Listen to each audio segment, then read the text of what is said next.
महाभारताच्या कथेचा अनेकांना असा प्रश्न पडतो की त्या काळामध्ये श्रीकृष्ण आहे, भीष्म आहे, द्रोण आहे, कृपा आहे, धौम्य मुनी आहे, परशुराम आहे, एवढे सगळे जाणकार त्या काळामध्ये असताना, युधिष्ठिर आहे, गांधारी आहे, विदुर आहे, हे एवढे सगळे असताना महाभारताचा संवाद टाळता का नाही आला यांना?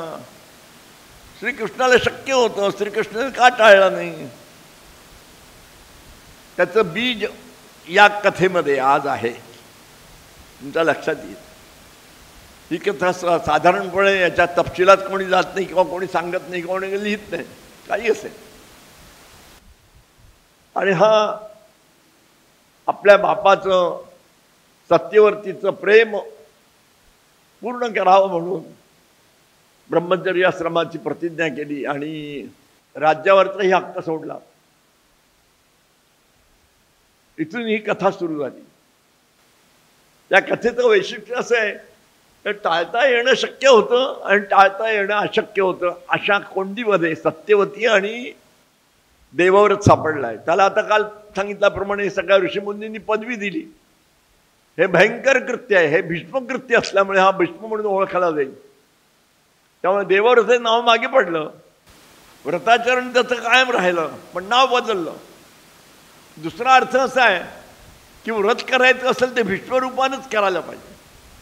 ते व्रताच्या धाकाने सगळे देवदानू समोर येऊन उभे राहिले पाहिजे. असं व्रत विश्वामित्राने केलं, असं व्रत जमदग्नीनं केलं. जमदग्नीचा असा अधिकार होता की त्याची जी पत्नी आहे रेणुका,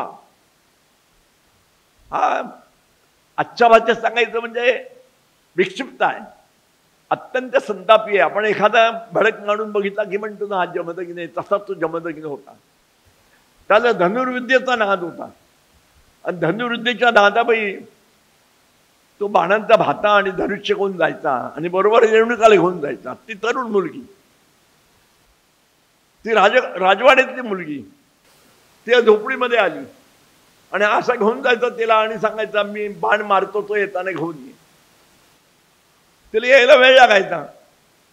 दगडाकोट्यातनं रानावानातनं असा तो बाण मारायचा आणि तिला आणायला सांगायचं. तिला उशीर झाला की परत तिच्यावर भडकायचं. असंच एक दिवशी जास्ती उशीर झाला, खूप लांब बाण गेला होता आणि काटे कुठे होते, त्यामुळे काटे कुठे बाजूला करत झाडा झुडपं बालवा करत कसे तरी ते एक देऊन पोचली. भर उन्हामध्ये रणरणत होऊन, का उशीर झाला तुला? आता त्याला कळत नाही का, लहान आहे का तो? तर संतापाच्या भारत का उशीर झाला? ते म्हणाले एवढा उन्हामध्ये यायचं कसं म्हणाले? रणरणत होऊ नाही तुम्हाला दिसत नाही का म्हणाले? पायात काटे बसतात, झाडं झुडपात, असं तुझ्यावर सूर्य चिडला, मी सूर्याला जाब विचारतो. आणि त्यांनी सूर्यावरतीच बाण मारायचं ठरवलं. काय सूर्याची ताकद आहे म्हणाला माझ्या पुढे. तो मूळ महाभारतात संवाद वाचण्यासारखा आहे. त्यांनी तो बाण जोडल्याबरोबर सूर्य प्रगटच झाला मनुष्य रूपामध्ये. महाराज रागावू नका, काय चूक भूल झाली असेल तर मला आपण क्षमा करा, आपली काय सेवा करू? तर तो म्हणाला माझी बायको म्हणाले इथून या जाती येते, तुला जळत नाही, तुला सौम्य होता येत नाही. तो म्हणाला मला सगळीकडे सौम्य व्हावं लागेल, माझ्या प्रकृतीत कसा फरक पडणार? मग तुला शिक्षा दिली पाहिजे म्हणाला. माझ्या बायकोला तुझ्यामुळे त्रास होत असेल तर तुला शिक्षा दिली पाहिजे. सूर्य म्हणाल मला शिक्षा करण्यापेक्षा मी सांगतो तो उपाय करा. काय आहे उपाय? मी तर बाण मारणारच आहे, ही तर आणायला जाणारच आहे आणि आज बाण मारलं त्याच्यावर उद्या जास्ती लांब जाणार आहे. तू प्रत्येक वेळेला तिला त्रास देणार का? नाही त्रास देत नाही, मी उपाय सांगतो. काय उपाय आहे? त्या सूर्याने उपाय सांगितलाय तो आज आपण अंमलात आणतो, पण त्याचा निर्माता सूर्य बरं का. त्यांनी सांगितलं पायामध्ये उपानह म्हणजे वाहना घाला बायकोच्या आणि डोक्यावर छत्री धरा, म्हणजे बायकोला उन्हाचा त्रास होणार नाही, दगडाधोंडाचा त्रास होणार नाही आणि काट्या कोट्यांचा त्रास होणार नाही. अरे हो छान आहे, तू जा म्हणा, मी व्यवस्था करतो. त्यांनी सूर्याला पाठवून दिला. असा सूर्याला बोलवण्याची ताकद त्या काळातल्या ऋषीमुनींची आहे. आणि हा भीष्म जो आहे सत्यवतीशी त्या आपल्या बापाचं लग्न व्हावं एवढ्या करता त्यांनी ह्या ज्या 2 प्रतिज्ञा केल्या त्याला लाभदायक झाल्या नाही, त्याच्या अंगलटच झाल्या. जो जो संकल्प करावा तो त्याच्या बाबतीत अपयशी ठरला. सत्यवतीपासून ह्याला 2 मुलं झाली. पहिला विचित्रवीर्य, दुसरा पहिला चित्रांगद आणि दुसरा विचित्रवीर्य. तो चित्रांगद जो आहे तो वयात आल्यापासूनच धनुष्यबाणाशी संबंधित होता. त्याला सतत शिकार करणं, आव्हान देणं, द्वंद्वयुद्ध करणं, युद्धाला प्राचारण करणं, आक्रमण करणं असाच त्याचा पिंड होता. तो घरी फारसा राहतच नसेल, कायम युद्ध रणभूमी. तो जाईल तिथे रणांगणच करायचा. काही कारण नसलं तरी तो कोणाला तरी आव्हान द्यायचा, युद्ध करायचा, पराभव तरी करायचा, नाही ठार करायचा. इतका तो प्रचंड पराक्रमी होता. आणि असं आवाहन या करता करता, लढाई करता करता त्याचं आयुष्य गेलं. फार वय त्याला मिळालं नाही. आणि असं कोणाला आव्हान द्यावं, आव्हान करावं याचं काही त्याला भान नसायचं. त्याच्याच नावाचा चित्रांगद नावाचा गंधर्व होता, त्याला त्याने आव्हान दिलं. चित्रांगदाला तर आवरेना. चित्रांगदाला सुद्धा घामाघूम केलं त्यांनी एकट्याने. तो सैन्यासला जात नव्हता, एकटाच जायचा आणि सगळ्या सैन्याशी एकटाच लढायचा. तेव्हा चित्रांगदाच्या असं लक्षात आलं की हा सुखासुखी आटपणार नाही, एकटा मला जर एवढा म्हणाले त्रस्त करतो त्याची ताकद काय असेल. म्हणून त्यांनी मायावी पद्धतीने त्याला ठार केलं. विवाह न होता, राज्यावर न बसता, खरंच राज्याचा वारसदार तो आहे पण तो अकाली गेला. आता राहिला विचित्रवीर्य. त्याचं काही सिंहासनावर बसण्याचं वय नव्हतं पण त्याला बसवला कोणी, भीष्मानीच बसवला. कारण भीष्मच घरातला पुरुष, कोणीच घरात पुरुष नाही. आणि आता तो सिंहासनावर बसल्यानंतर हात राज्यकारभार हात करतोय. विचित्रवीर्य आणि चित्रांगद हे लहान असताना राज्यकारभार तोच करतो. कोण शंतनू गेला.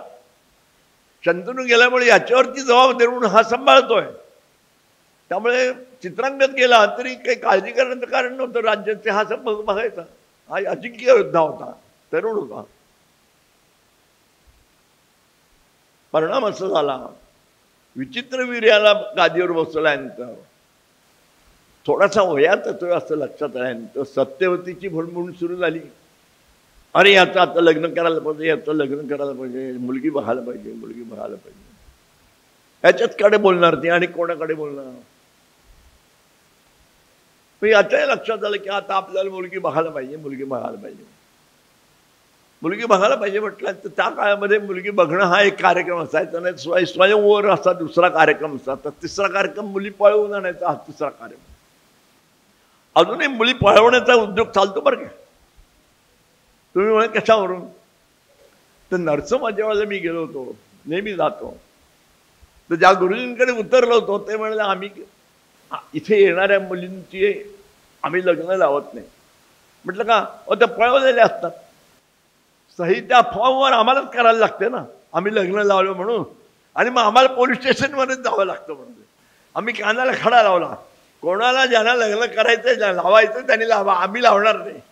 आणि खरी वस्तुस्थिती अशा आणतात मुली पळवून. म्हणजे या मुलीचे वडील नाही, आई नाही, किंवा मुलगी फारशी शिकलेली नाही, पण घरकामात तलबेज आहे, तिला कोणी नाही आहे म्हटल्यानंतर तर असा व्यवहार आजही चालतो. त्याला राक्षस विवाह म्हणतात. आता ह्या इथे चूक काय झाली लक्षात घ्या. ज्या मुलाचं लग्न करायचं त्याचं नाव विचित्रवीर्य आहे आणि त्याला जर लग्न करायचं असेल तर त्याने मुलगी बघायला जाणं भाग आहे. किंवा यांनी मुलगी बघायची आणि त्याला मुलगा त्याला सांगायचं तू मुलगी बघ. अर्थात मुलगी बघायची म्हणजे राजकन्याच बघायची ना. ती काय आपल्या झोपडीतली चाळीतली चालणार नाही. त्यामुळे राजा लोकांकडेच जायचं, राजा लोकांची मुलगी बघायची. आता हा काय झालंय, कुरु साम्राज्याचा प्रशासक आहे. त्यामुळे आपण आणि कोणा राजाकडे जाणं हे याच्या मनस्वी स्वभावात बसत नाही. त्याला कमीपणा वाटतं. बरं त्याचं वय असं नाहीये किंवा त्याचा पराक्रम असा डोळे भरण्यासारखं नाही की कोणत्याही राजानं आपला हा जावई व्हावं म्हणून यांच्याकडे यावं. दोन्हीकडनं अडचण. मग त्याच्या असं लक्षात आलं की आपण कोणा राजाकडे जाण्यापेक्षा कुठे जर स्वयंवर असेल तर त्या मुलीलाच आपण आणूया. आहे का नाही काय? आता हे भीष्म जे ठरवेल ना त्याचा विरोध कोणी करत नाही, इतका त्याचा धरा आला. त्याच्यावर ज्याने ज्याने आक्रमण केलं ते परास्त झाले किंवा ठार तरी झाले. सगळे मांडलिक करू शकतो इतकी, आणि मांडलिक केलेत आणि इतकी त्याची ताकद आहे.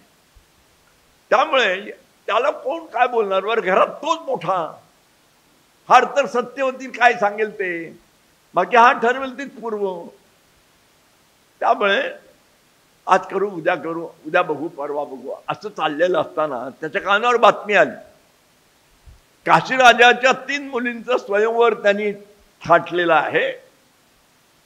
तेव्हा त्यापैकी एखाद्या मुलीचं आपल्या विचित्रवीराची लग्न जमवू शकेल असं मनात आल्यानंतर हा किती उत्साही आहे, म्हणजे अति उत्साही आहे.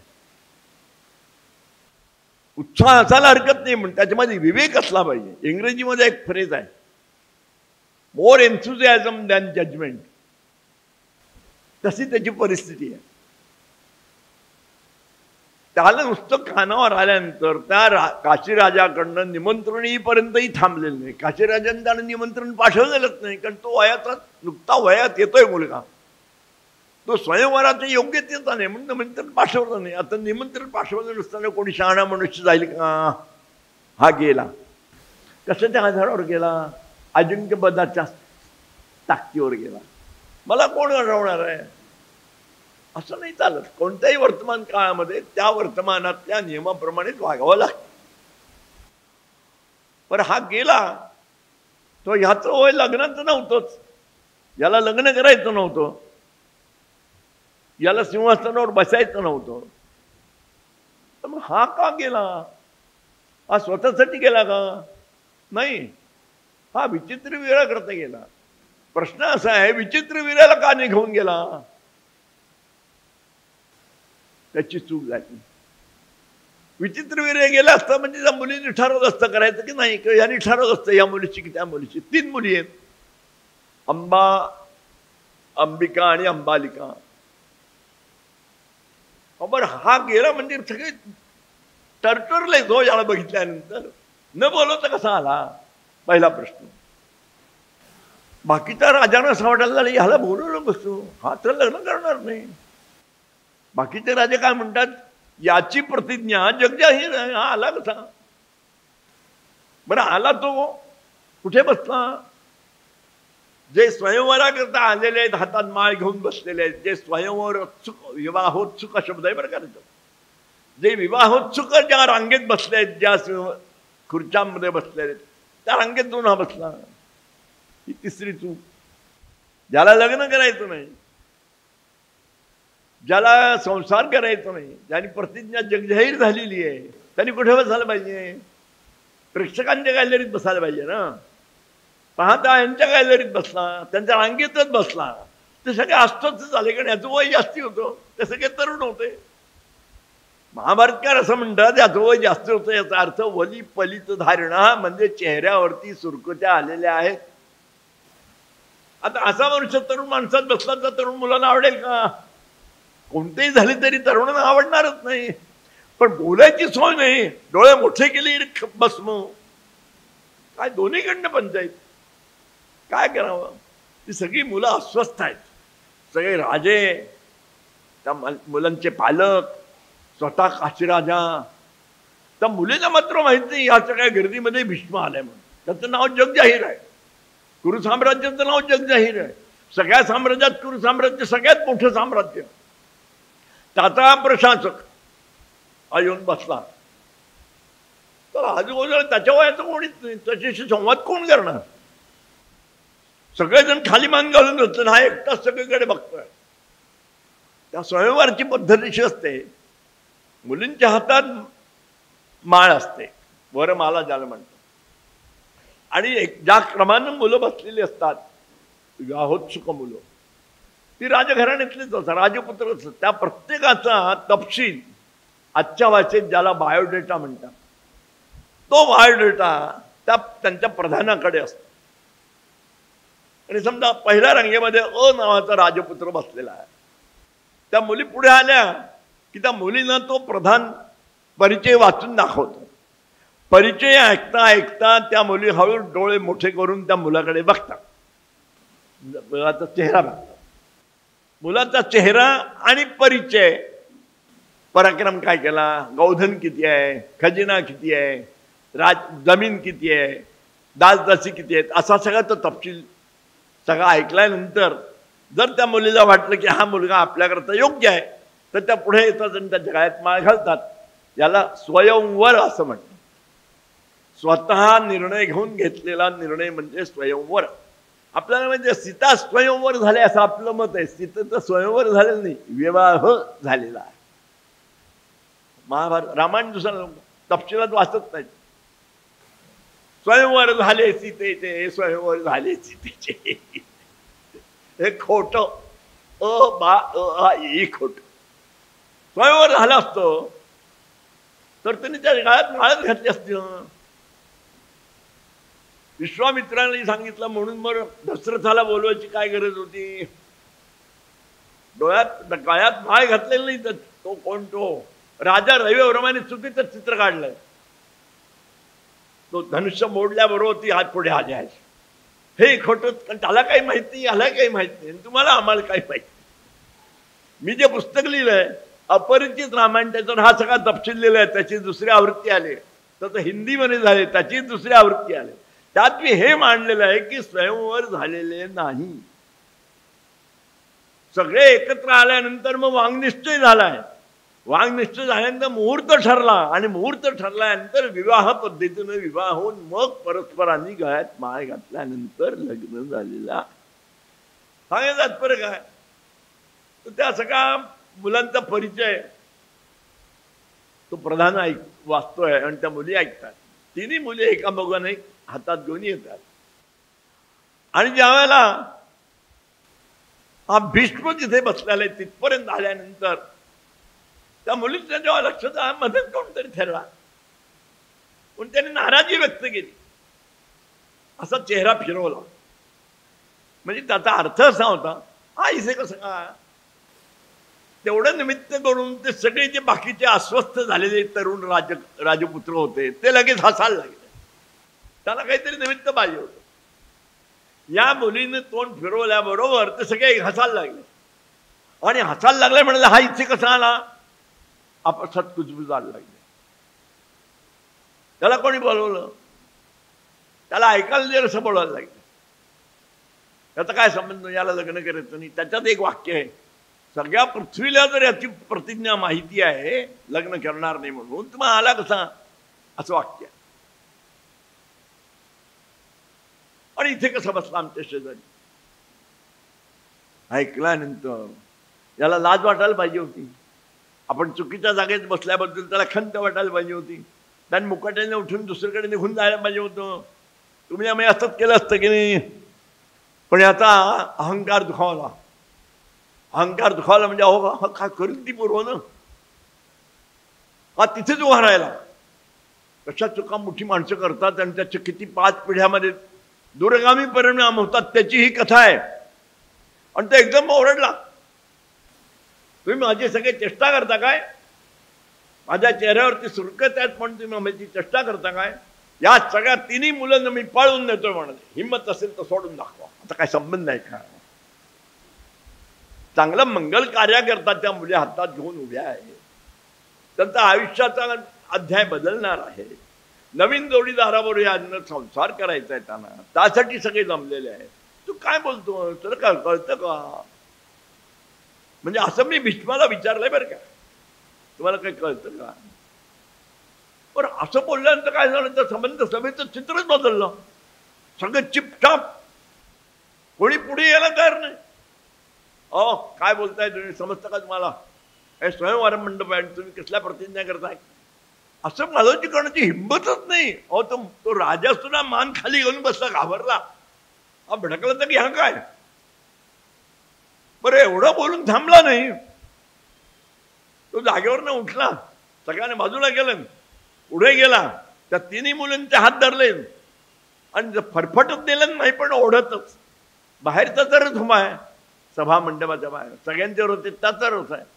त्या रथातून बसवलं आणि सारथीला सांगितलं, चल हस्तिनापूरला, बघूया कोण मागे यायचं. लढायला आल्यास का तू? आव्हान द्यायला आलास का? ही सगळी मुलं तुझ्याशी लढायला आलीत का? स्वयंवर होता मंडपाचा, तू काय करून बसलास तू? बरं आव्हानच दिलं ना. ज्यांची हिंमत असेल त्यांनी माझ्या तावडीत नाही यानं सोडून दाखवा, माझी लढायची तयारी. कक्केनं समजला आणि झालं. त्याचा सुसाट सुटल्यानंतर हे सगळे मुलं सावध झाले एकदम. अरे चा, आपण एवढे सगळे असताना हा माणूस आपल्याला आव्हान देतो आणि आपल्या डोळ्यासमोर तिन्ही मुलं घेऊन जातो. चला पळा, धावा, पळा. एकदम ओरडायला लागले, महाभारतातला आहे. चला पळा, धावा, पळा. आणि सगळ्यांनी आपापली शस्त्र, आपापली धनुष्य बाण घेतले आणि सगळेजण आपापल्या अर्थात गेले धावत धावत त्याच्या मागे जाणे. आव्हान दिलं ना. आव्हान दिलं की स्वीकारायचं. ही क्षत्रियांची रक्ताचा धर्म आहे. ते त्याच्या मागे सगळे भराभर सगळे रथ सज्ज झाले. तोपर्यंत भारत पुढे गेला होता. बरं ह्याला पुढे जायचंच नव्हतं. खुमखुमी जायला म्हणतात. मागे कोण येते का? लक्ष मागे. तेव्हा लक्ष झालं की मागे बरीच लोक येत आहेत. मी रथ थांबवला, फिरवला रथ आणि उभा राहिला जाग्यावर. कोणाची हिंमत असेल तर येऊन द्यायची. मग ते सगळे त्याच्याशी लढायला झाले होते. त्या सगळ्यांना त्यांनी परास्त केलं एकट्याने. आता हे कौतुकाचा भाग आहे का? पण महाभारतकार असं म्हणतात त्याच्यासमोर कोण टिकलं नाही. सगळ्या राजपुत्रांचा त्यांनी पराभव केला. तो पराभव कसा केला त्याचं वर्णन आहे. कोणाचे घोडे तोडले, कोणाचा ध्वज तोडला, कोणाचे रथ तोडले, कोणाच्या रथाची चाकं तोडली, लोकांच्या अंगावरचे कपडे फाडले, मुकुट तोडले. जे काय शक्य असेल तितक्या पद्धतीने सगळ्यांची विटंबना केली. आणि ते कोणाच्या साक्षीनं? त्या 3 मुलींच्या साक्षी. ज्या मुलीने आपल्या गळ्यात माय घालावी म्हणून जे सगळे उत्सुक होते त्यांच्या समोर त्यांनी व्यस्त्र करून टाकलं. महाभारतातला एक शोचनीय पराक्रम म्हणतात तो हा आहे. त्याची गरज होती का? एक तर मुलींना हात लावायची गरज नव्हती, मुलींना पळवायची गरज नव्हती, तुला लग्न करायचं नव्हतं, त्याला तू आणलं नाहीस. किती किती प्रमाद करतो एक माणूस. याची त्याला शिक्षा मिळालेली आणि त्याला त्याची किंमत चुकवावी लागली. आता कोणी येऊ शकत नाही, आता आपल्या मागे कोणी येणार नाही अशी खात्री झाल्यानंतर मग त्यांनी सारथ्याला सांगितलं, चल हस्तिनापूरला. आणि तो हस्तिनापूरच्या दिशेनं वळल्यानंतर थोडा एक 5-10 मिनिटाचा रथ पुढे गेला असेल आणि त्याच्या कानावरती हा काय काल, थांब थांब, अजून मी जिवंत आहे, अजून मी जिवंत आहे, माझ्याशी लढल्याशिवाय तुला जाता येणार नाही, तुझं आव्हान दिसू का? असा आवाज यायचा. कोणीतरी हाक मारतोय, कोणीतरी आव्हान देतोय. सारथीच म्हणाला मागून कोणतरी येतोय बघा, रथाचा आवाज येतोय. म्हणून रथ थांबवला आणि त्यांनी मागे वळून बघितलं तर रथ येत होता अंगावरती. त्यांनी रथ फिरवला, तो जाणारा नव्हता. भीष्म असा पळणारा नव्हता. बघतो तर काय, समोर जो रथ येतोय त्या रथामध्ये सम्राट शाल्व राजा बसलेला होता. आणि शाल्वाने तिथून ओरडून सांगितलं, जाऊ नकोस, सगळ्या पलपुट्या राजपुत्रांचा तू पराभव केलास तरी माझा नाही करता येणार. मी पण उपस्थित होतो संवादाला, मी तुझं आव्हान स्वीकारलेलं आहे, माझ्याशी तुला लढावं. भीष्म म्हणाला, मी सगळ्यांशीच लढण्याकरता आलेलो आहे, होऊन जाऊन दे म्हणाले. त्यांचं अत्यंत तुमल युद्ध झालं आणि त्या तुमल युद्धामध्ये भीष्माने त्याचा सर्वांगानं पराभव केला. त्याच्या अंगावरचे कपडे फाडले, घोडे तोडले, रथ तोडला, मुकुट तोडला, त्याला अगदी खाली पाय उतार केला आणि त्याला ठार मारणार होता. भीष्माची आणखीन एक चूक, त्याला ठार मारायला पाहिजे होता, तर भीष्माने त्याला ठार मारला ना. भीष्माने त्याला जिवंत सोडला, याची किंमत त्याला फार मोठी मोजावी लागली. आणि भीष्माने त्याला विचारलं, आहे का इच्छा अजून लढायची माझ्याबरोबर? मान खाली घालूनच त्याला जावं लागलं. हे तो आयुष्यात विसरला नाही. कौरवांच्या बाजूनच तो होता, पण तो भीष्माला या बाबतीत कधी क्षमा केली नाही त्याने. तो मुकाट्याने पाय उतारून गेला. आणि आता कोणीही आपल्या विरोधात नाही आणि कोणीही आपल्याला युद्धात आव्हान देणार नाही, कोणीही आपल्याकडे युद्ध करायला येणार नाही अशी खात्री झाल्यानंतर त्या 3 मुलींना घेऊन हस्तिनापूरला आलेला आहे भीष्म. आणि सत्यवतीच्या समोर त्या 3 मुलींना ठेवून, बरं त्या मुलींना नाव नाही, गाव नाही, आवाजच नाही. त्याने मुलींना विचारायला पाहिजे होतं ना, मी करतोय तुला मान्य आहे का, तुम्हाला पटतंय का, मी काही चूक करतोय का, तुम्हाला उतरायचंय का, तुमचं कोणावर प्रेम आहे का. एक नाही तो मुलींना किंमत नाही ही अवस्था आज नाही आहे, त्यापासून आहे.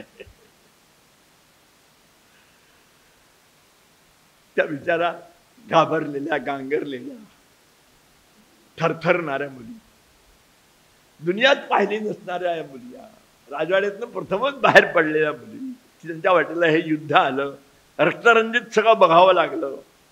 काय तुझ्या वाटेल त्यांच्या मनात काय क्लेश झाले असतील, कल्पना तर करा. या सगळे क्लेशांचं उत्तर संहार आहे. कोणत्याही प्राण्याला, कोणत्याही आत्मतत्वाला जेव्हा अत्यंतिक पीडा होते तेव्हा ते एकच कुटुंब नाहीसं होत नाही, त्या कुटुंबाला साथ देणारे सगळे एक जात खाक होऊन जातात, असा इतिहास आहे. त्यामुळे कोणाचा अपमान करायचा झालं तरी त्याच्या अंतःकरणाला घर पडतील असं वागायचं. तुम्हाला तर सुख मिळणारच नाही, पण तुम्ही ज्याच्यामुळे सुखी असणार तो सगळा समाज खाक होतो. म्हणून एका कवीनं म्हटलेलं आहे, कृतेचे रेणुका कृत्या.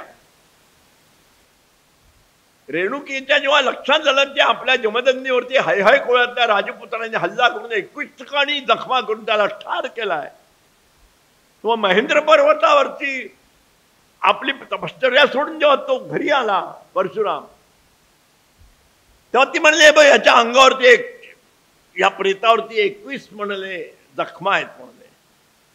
कुरुनिक्षत्रिया महिम, ते एवढंच म्हणाले, संबंध पृथ्वी निक्षत्रिय कर. आणि त्यांनी वेड्यासारखं मागचा पुढचा विचार न करता मिळेल तिथे मिळेल त्या अवस्थेतल्या स्त्रियांना कापून काढलं. स्त्रियांना, पुरुषांना सगळे क्षत्रिय नामशेष केले. म्हणून म्हटलंय कवीनं, कृतेच रेणुका कृत्या. ती मग रेणुका राहिले नाही, तिच्यातली कृत्या जागृत झाली. कृतेच रेणुका कृत्या त्रेतायान जानकी सती. जानकीचा स्पर्श केल्याबरोबर सबंध राक्षस खाक माती झाली. त्रेतायान जानकी सती. द्वापारे द्रौपदी कृत्या. द्रौपदीच्या निरीला हात घातला तर परिणाम काय झाला, कौरव तर गेले, पांडव पण संपले. पांडवांची पुढची सगळी पिढी कापली गेली, काही राहिलं. इकडचेही गेले, तिकडचेही गेले. शेवटच्याच म्हणतो, शेवटच्या चरणात तो कलियुगा म्हणतोय, द्वापारे द्रौपदी कृत्या कलौ संती गृहे गृहे. आणि कलियुगामध्ये घराघरात कृत्या जन्माला येतो. म्हणून स्त्रियांनी जास्ती सावध राहायला पाहिजे. आपल्याकडनं कृत्या नावाची काही घटना घडणार नाही ना याची खबरदारी घेतली पाहिजे. आणि असं कोणी वागत असेल तर त्यांना आपण सावध केलं पाहिजे. गृहे गृहे याचा अर्थ प्रत्येकाने सावध राहायला पाहिजे, याकरता तो कोणी सांगतोय. आणि त्या सत्यवतीला प्रश्न पडायला पाहिजे होता, तुम्ही का आणलं 3 मुलींना का आणलं. मी कधी तुम्हाला म्हटलं होतं 3 मुली घेऊन या म्हणून, मुलगा तर एकच आहे असं ती म्हणतच नाही. उलट तिला आनंद झाला, 3 तर 3 हरकत नाही. अरे हरकत नाही काय, मुलगा एकच आहे, त्याची लायकी काय, पराक्रम नाही, कर्तृत्व नाही, सिंहासनावर बसण्याचा अनुभव नाही, त्याहीपेक्षा राज्य करण्याचाही अनुभव नाही. म्हणजे 1920च्या आसपास असेल व्हायचं. आणि तिला एवढा आनंद होतो. अनर्थच व्हायचा म्हणजे एका माणसाचे मूर्खपण चालत नाही. अनेक लोक एकाच वेळेला मूर्खपणा करावे लागतात. मग आता हो फारच छान आपण आता लग्न करूया, त्याला विचारतच नाही कोणी, तुला लग्न करायचंय का, या 3 मुलींची तू करणार आहेस का 2च मुलींची करणार आहेस का 1च मुलीची करणार आहेस, करायचंय का तुला. विचारच नाही. किती अविचारी माणसं असतात. म्हणजे याचा अर्थ आमचे पूर्वज खूप अविचारी होते मान्य करायला हवं आपण. पूर्वज फार हुशार होते. संबंध एका युगाला परास्त करण्याची क्षमता असणारे ज्या काळामध्ये आमचे पूर्वज होते, त्या काळात अतिरिक्त मूर्ख करणारेही होते, हे आपण मान्य केलं पाहिजे असं महाभारत सांगतं.